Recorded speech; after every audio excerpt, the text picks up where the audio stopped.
The youngest person to ever be executed was 14-year-old George Stinney Jr. in 1944.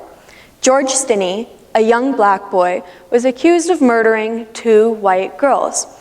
His all-white jury deliberated for only 10 minutes before finding him guilty and sentencing him to death. 70 years later, George Stinney was exonerated of the very crimes he was killed for. Sadly, this is not the first time, and it will not be the last time, that black children are mistreated in our criminal justice system.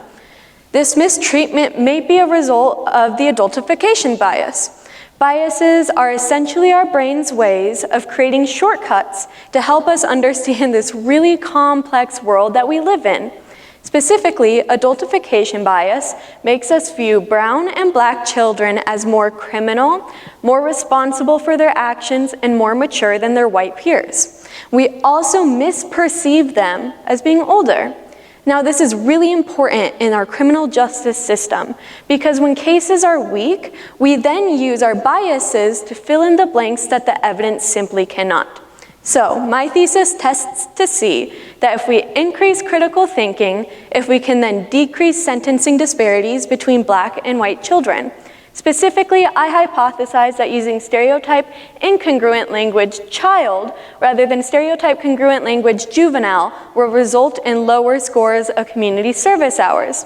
To test this, participants were shown black and white defendants, as we can see paired up on the left-hand side of my screen.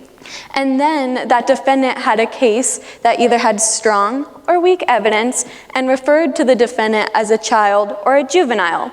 Participants were then asked to rate the defendant on culpability, dangerousness, and sophistication maturity. Then lastly, were asked to recommend a length of community service hours.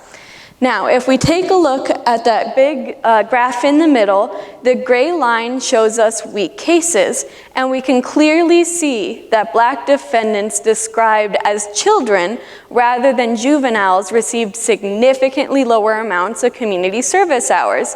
And then all the way to the right, we can see the 3 remaining factors. So, my results do suggest that if we increase critical thinking, we can decrease sentencing disparities. So, if you happen to be a lawyer and you're representing a black teenager with a weak case, referring to them as a child rather than a juvenile can have life-altering effects on their case. Thank you.